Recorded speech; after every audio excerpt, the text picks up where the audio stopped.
The day had started like any other for the single parent. They had recently moved to a quiet suburban neighborhood, hoping for a fresh start after years of living in a crowded city. The air was cleaner here, the streets quieter, and the little wooded area behind their house promised adventures for their child. The parent spent the morning unpacking boxes and arranging furniture, all while keeping one eye on their child who ran around the yard with boundless energy. The child, full of curiosity and imagination, loved exploring the backyard. There were small trees and hidden nooks that made the area feel like a tiny forest. Birds chirped overhead and a soft breeze rustled the leaves. The parent smiled as they watched, feeling a mix of relief and pride that the child could finally play freely after moving from the cramped apartment. It was a simple joy, one they had longed for. At first, the neighbors had seemed friendly enough. Some waved from across the street. Others exchanged polite greetings when passing by. But there was one family that always gave off a strange vibe. A woman in particular always looked tense, and her teenage son often loitered near the edge of the woods, watching everyone with a scrutinizing eye. The parent noticed the boy occasionally glancing at their child, sometimes with a curious interest, other times with what seemed like a sneer. The parent tried to shrug it off, hoping it was just typical teenage behavior. But over time they noticed subtle things. The boy would sometimes make comments when their child played nearby, and there was a stiffness in the woman's demeanor whenever the parent passed her house. The neighborhood, while seemingly calm, had an undercurrent of tension that the parent could feel, even if they couldn't yet put it into words. One afternoon, the parent was inside the house, tidying up and making a snack. Their child was outside playing near the trees, laughing and enjoying the freedom of the yard. The parent called out now and then, asking the child to stay close, but mostly trusted them to be safe. It was a moment of calm, a brief chance to breathe after weeks of moving and settling in. Suddenly, the sound of laughter that didn't feel right carried through the yard. It was sharp and mocking, unlike the child's usual cheerful sounds. The parent rushed outside, heart pounding, and froze. Their child was tied to a tree, struggling against the ropes, panic and fear clear in their eyes. A teenager from the neighboring house stood a few feet away, smirking as if this were a game. The parent's stomach dropped, and a mix of anger and horror surged through them. The parent ran forward, shouting the child's name, and quickly knelt to untie the ropes. The child's small hands were red from the tight binding, and tears streamed down their face. The parent worked quickly, their hands shaking while trying to calm the child, telling them they were safe now. The teenager laughed again, a cruel, unsettling sound, before stepping back toward his house. The parent glared, fury and disbelief mingling with the adrenaline coursing through their veins. Once the child was free, the parent hugged them tightly, rocking them back and forth. They whispered reassurances, trying to steady both of their racing hearts. The child, still trembling, asked why this had happened, their voice small and scared. The parent took a deep breath, trying to stay calm despite the anger boiling inside. They explained that some people didn't always understand kindness or respect, and sometimes acted out in mean ways. But it didn't make the fear any less real. The parent noticed the teen's mother standing in her doorway, arms crossed, watching the scene unfold. Her expression was tight, almost annoyed, but she didn't intervene. The parent's blood boiled.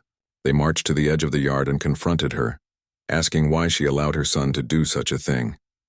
The woman shrugged, saying it was just a prank, a joke between kids. The parent's heart pounded.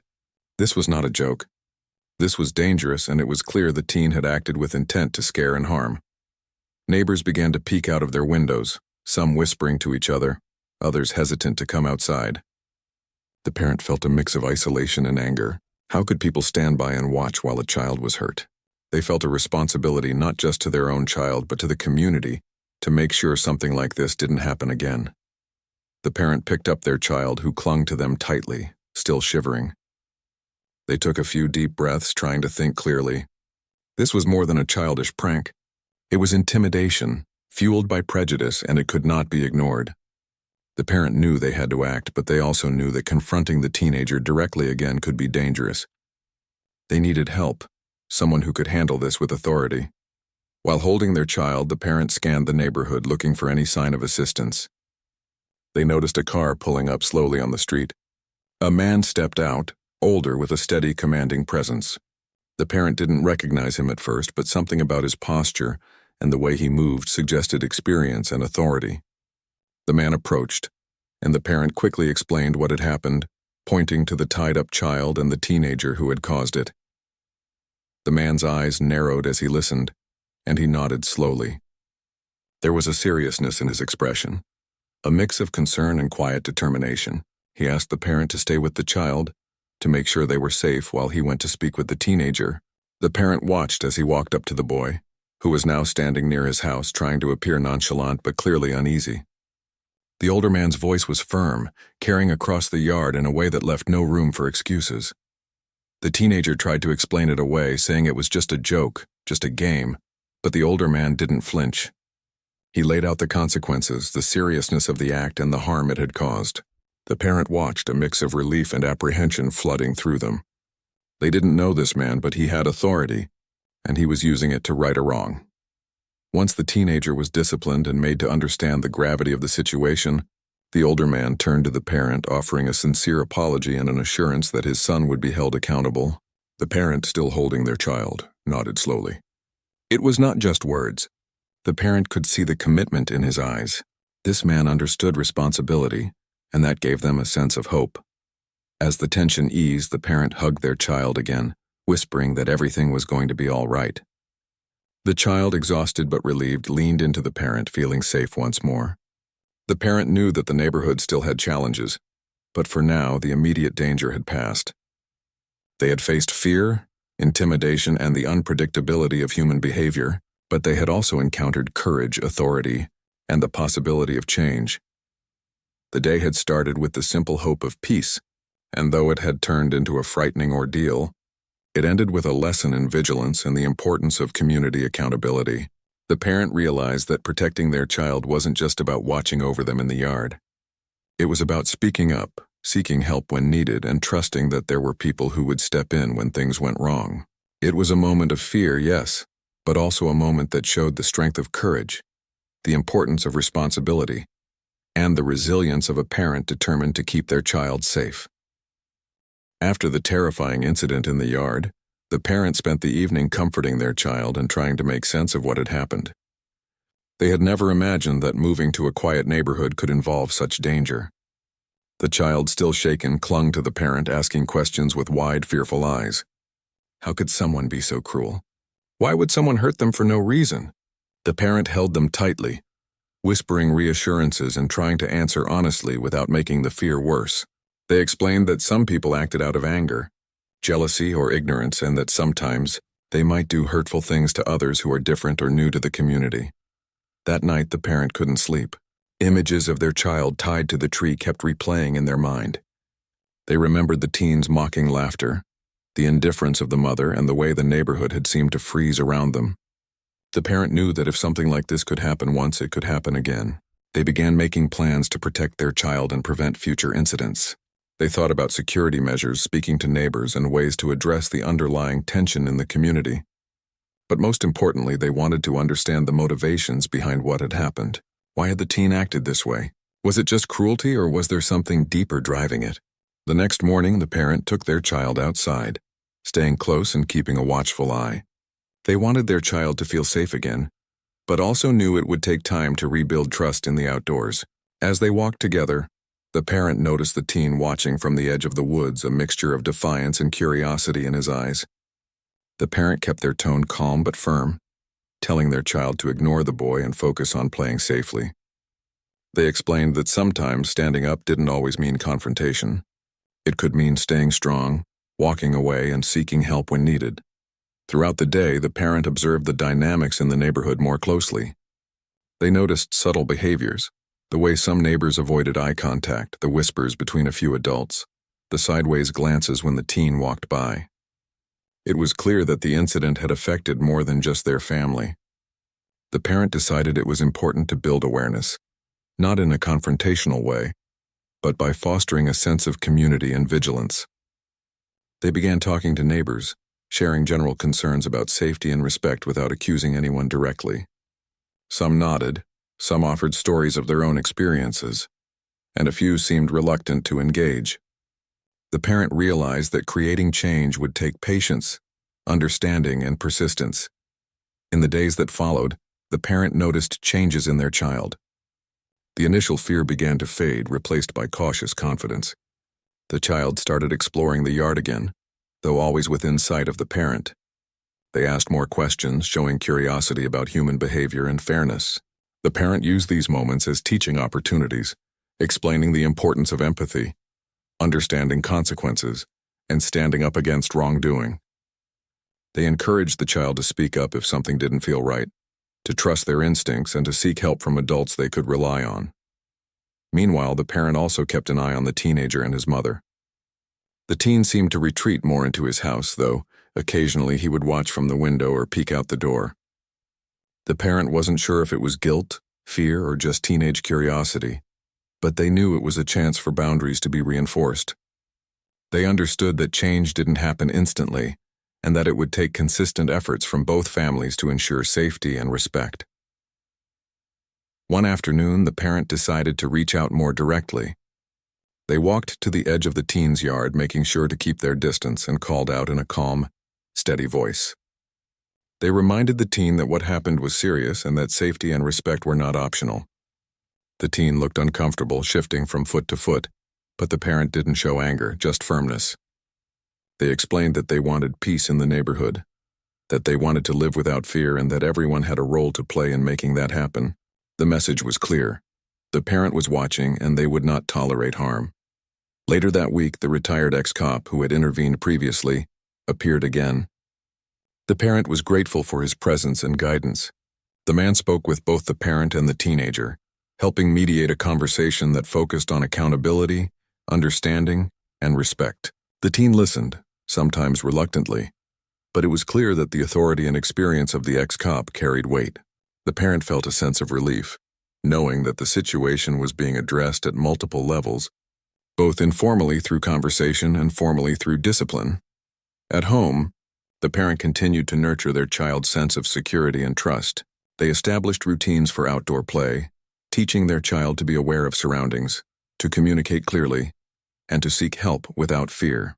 They emphasized that mistakes and wrongdoing were part of life, but how people responded made all the difference. The child learned that standing up could take many forms, from assertiveness to seeking guidance, and that courage often meant asking for help when needed. Over time, small signs of change appeared. The teenager became less confrontational, staying out of the yard and limiting his teasing. He still watched from a distance, but the malicious edge seemed to soften. The parent noticed that even small gestures, a nod, a wave, a respectful distance, signaled progress. It wasn't perfect, and the scars of fear still lingered, but there was hope that the neighborhood could become a place of understanding rather than tension. The parent also began documenting the events, noting what happened, how they responded, and the lessons learned. They reflected on the importance of vigilance, communication, and community engagement. They understood that protecting a child involved more than physical safety. It involved emotional support, education, and teaching the child to navigate complex social situations with wisdom and resilience. As the days turned into weeks, the parents' confidence grew. They felt empowered by the steps they had taken, from direct intervention to community engagement. They saw the impact on their child, who began to play more freely, laugh more genuinely, and trust the parents' guidance. The parent realized that even in the face of fear and hostility, it was possible to create safety, understanding, and growth. One evening, as the sun set and cast long shadows across the yard, the parent and child sat together reflecting on the events. They talked about fear, courage, and the importance of standing up for oneself and others. The child asked questions about why people could be cruel, and the parent answered with honesty and compassion. They emphasized that while some people made poor choices, there were also those who acted with integrity and courage, and that these were the qualities worth recognizing and emulating. By addressing the incident thoughtfully and consistently, the parent set the foundation for a stronger, safer environment. They understood that change wouldn't happen overnight, but each small step contributed to progress. The teenager's behavior had begun to shift, the child's confidence had grown, and the parent had strengthened their own resilience and ability to navigate difficult situations. Through it all, the parent realized that their role extended beyond immediate protection. It included teaching values, fostering empathy, and encouraging accountability. The experience, though frightening, had become a powerful lesson in responsibility, courage, and the impact of proactive intervention. The parent knew that while challenges might arise again, they now had the tools, knowledge, and support to face them and keep their child safe and supported. Days after the frightening incident, the parent continued to monitor their child and the neighborhood closely. They wanted to ensure that the child could play safely, but also knew that lasting safety required more than just vigilance. It needed accountability and guidance from adults who understood consequences. The parent noticed the retired ex-cop's presence more frequently in the area. The man, calm but authoritative, often observed the interactions between the teenager and the child, ready to step in if needed. His presence alone seemed to have an effect. The teenager, once bold and mocking, now hesitated and seemed unsure how to behave. One afternoon, the parent took their child outside again, letting them explore a little further than usual.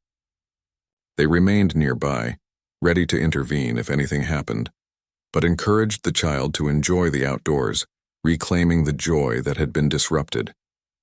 The child, still cautious, slowly began to run between trees and look for small critters or interesting leaves. The parent smiled, seeing the flicker of confidence returning.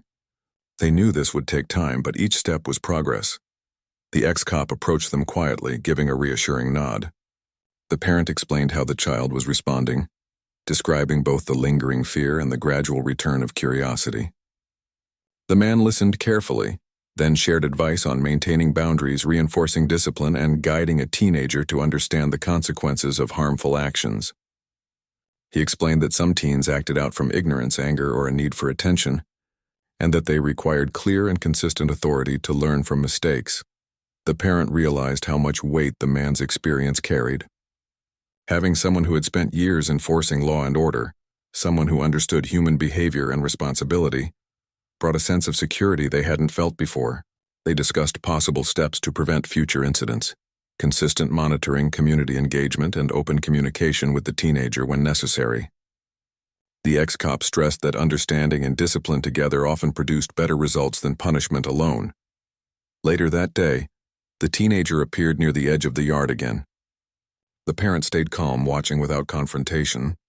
The teen looked uncertain, clearly aware of the parent's watchful eye and the ex-cop's guidance. Instead of approaching the child, the teen simply observed from a distance. The parent could sense a shift, a subtle but important change. The teenager's posture had relaxed slightly, and the sharpness in his gaze had softened. It was clear that the lessons were beginning to sink in. The parent took this opportunity to teach their child a new lesson about boundaries, respect, and trust. They explained that while some people might act unkindly, it was important to stay safe, to communicate clearly, and to rely on adults when needed. They emphasized that strength often came from patience and awareness rather than confrontation, and that asking for help was a sign of wisdom, not weakness. As the days passed, small but meaningful changes occurred. The teenager stopped lingering near the yard, choosing instead to remain closer to his own home. He no longer made mocking gestures, and the parent noticed that even brief eye contact from him carried less menace.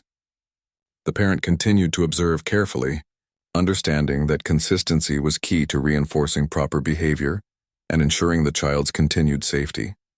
At home, the parent focused on rebuilding their child's sense of confidence. They played games, explored creative projects, and practiced simple exercises in trust and communication. They encouraged their child to express feelings, ask questions, and share experiences openly. Through these interactions, the child learned to articulate fears and concerns without hesitation, knowing that the parent would respond with understanding and guidance.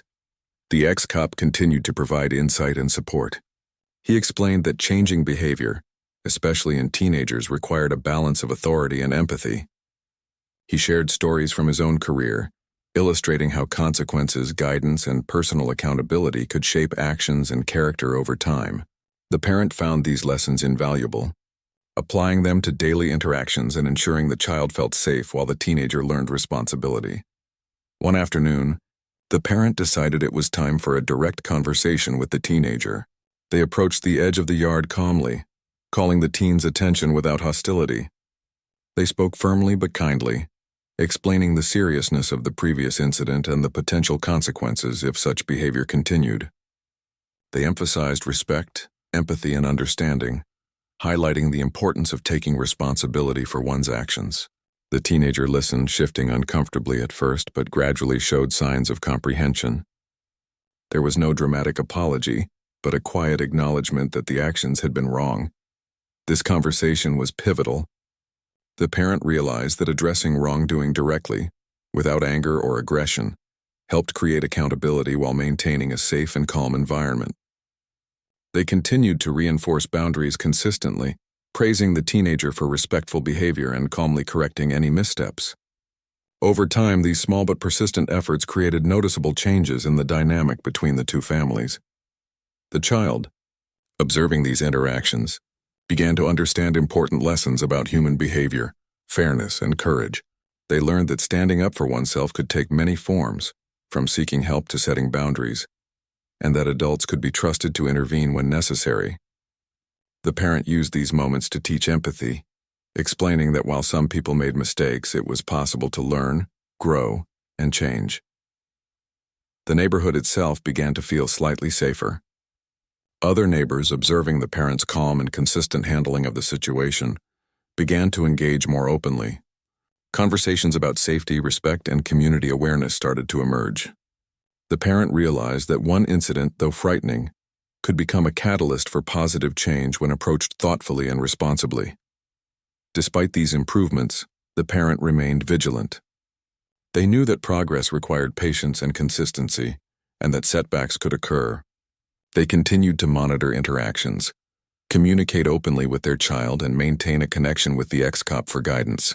This approach created a sense of stability and security, allowing the child to regain trust in the outdoor environment while ensuring the teenager understood the importance of proper behavior.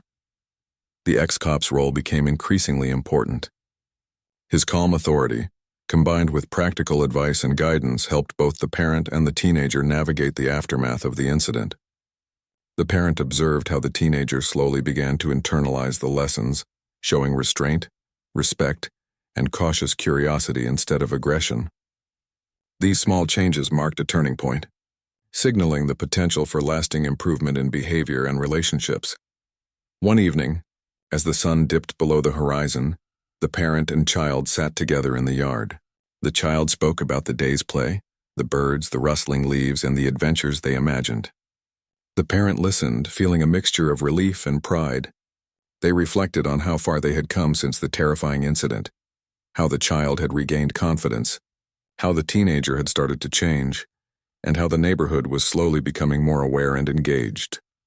Through careful observation, consistent guidance, and support from an experienced adult, the parent had transformed a frightening experience into a powerful learning opportunity. The child had learned resilience and trust. The teenager had begun to understand accountability, and the parent had strengthened their own ability to navigate challenges with calm, patience, and authority. By the end of Part 3, the family had reached a stage where fear no longer dominated their days. They were rebuilding trust, establishing safety, and teaching important lessons about respect and responsibility. The journey was far from over, but the progress made showed that even in difficult situations, courage, guidance, and consistent effort could create meaningful change and restore a sense of peace and security for those who mattered most. Weeks had passed since the terrifying incident, and life slowly began to feel a little safer for the parent and their child. Though the memory of the day their child was tied to a tree lingered, it no longer ruled their thoughts. The child had regained confidence, running and laughing in the yard, exploring the small wooded area behind the house, and even calling out to the parent to watch a new bird or a peculiar bug. The parent felt relief seeing their child's joy return, knowing it was the result of careful attention, guidance, and patience. Each small moment of play was now a victory, a sign of healing and resilience. The teenager from the neighboring house had changed too. No longer lurking near the yard or making cruel gestures, he now kept to himself. The ex-cop, who had become an unexpected guide and presence in the neighborhood, continued to watch from a distance, intervening only when necessary. His presence brought a sense of authority and accountability that the parent deeply appreciated. It was clear that the teenager had begun to understand that actions carried consequences, and that harming someone else would not go unchallenged. The parent decided it was time to strengthen their child's understanding of boundaries and personal safety. They spent afternoons discussing how to recognize unsafe situations, how to communicate clearly with others, and when to seek help. The child listened intently, asking thoughtful questions, and practicing responses in role-play exercises. Through these lessons, the child gained confidence and a sense of empowerment. They learned that it was okay to stand up for themselves, to set limits, and to rely on adults when necessary. The parents smiled as they saw their child grow, knowing that these lessons would stay with them long after the fear of that day had faded. Meanwhile, the ex-cop took time to speak privately with the parent.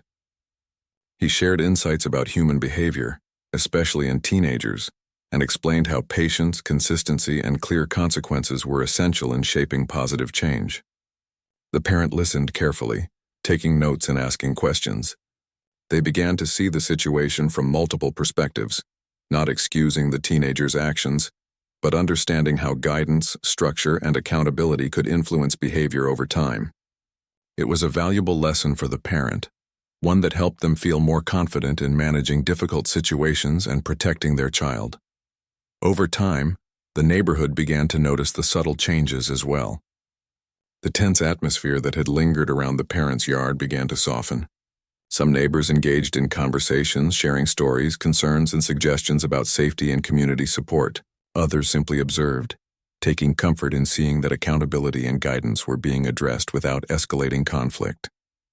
The parent realized that their actions, combined with the ex-cop's presence, were helping to create a sense of community awareness and shared responsibility.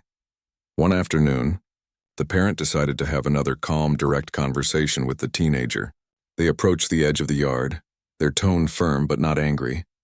They reminded the teen of the seriousness of the previous incident and the impact it had on their child.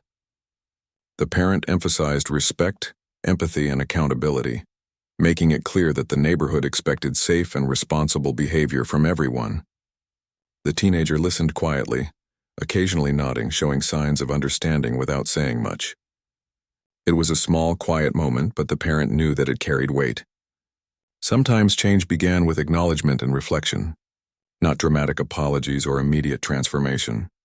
The child, watching from a safe distance, began to understand the importance of communication and boundaries. They saw how the parent remained calm yet assertive, how they sought guidance when necessary, and how they held the teenager accountable without escalating conflict. The child absorbed these lessons naturally, learning that courage and wisdom often worked hand in hand, and that seeking help when needed was a sign of strength, not weakness. Throughout these weeks, the parent continued to nurture their child's confidence and sense of security. They encouraged creative play, exploration, and outdoor activities while maintaining vigilance. They also emphasized empathy, teaching the child to understand that people sometimes made mistakes but could learn and grow from them. These conversations helped the child develop emotional intelligence, resilience, and a stronger sense of self. The ex-cop remained a quiet guide, stepping in only when necessary, offering advice and modeling calm authority. He spoke with the teenager about responsibility, consequences, and respect, helping the teen navigate feelings of guilt, embarrassment, and understanding. The parent observed these interactions and learned from them, seeing how patience, guidance, and clear expectations could influence behavior positively. As the days passed, the teenager's behavior continued to improve. He no longer acted out, no longer mocked or intimidated. The parent noticed small gestures of acknowledgement, such as nods or respectful distance, which signaled growth and understanding. These subtle signs were proof that accountability, guidance, and consistent intervention were working. The neighborhood's atmosphere became less tense, and the parent felt a cautious optimism for the future. The child began to play more freely, running through the yard, exploring the wooded area, and even inviting friends from school to join them. The parent remained close, observing and guiding, ensuring safety while allowing independence. They felt a growing sense of relief and pride, knowing that the child was reclaiming joy and confidence that had been threatened weeks before. The parent also continued to engage with neighbors, sharing experiences and insights without placing blame or creating conflict.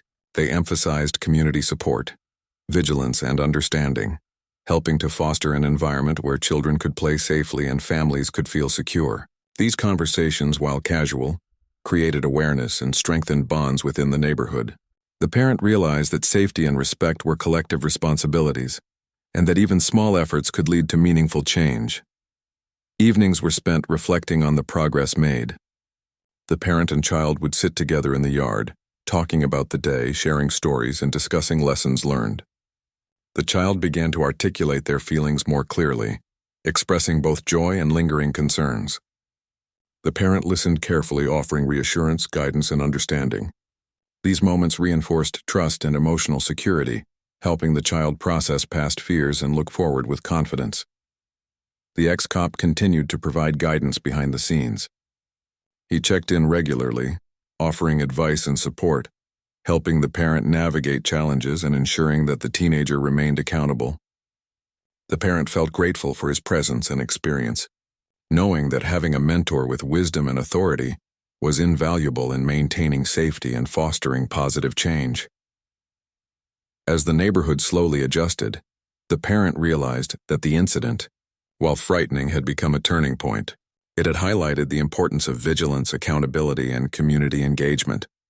It had taught their child resilience and courage, helped the teenager understand responsibility, and reinforced the parent's ability to handle challenges calmly and effectively. The parent knew that progress required patience, consistency, and a willingness to seek guidance when needed, and they embraced these lessons wholeheartedly. By the end of these weeks, a sense of normalcy returned. The child laughed freely, explored without fear, and trusted the parent to keep them safe. The teenager, though still learning, showed respect and restraint, signaling a positive shift in behavior. The parent felt a quiet satisfaction in seeing the family and neighborhood gradually heal from the tension and fear that had once dominated their lives. Through patience, guidance, and careful intervention, the parent had transformed a terrifying incident into a valuable life lesson for everyone involved. The child learned resilience, trust, and empathy. The teenager began to understand accountability and respect. The parent strengthened their ability to protect and guide while fostering community awareness. Together, these experiences laid the foundation for a safer, more respectful neighborhood, proving that even in difficult circumstances, courage, consistency, and understanding could create meaningful change and hope for the future.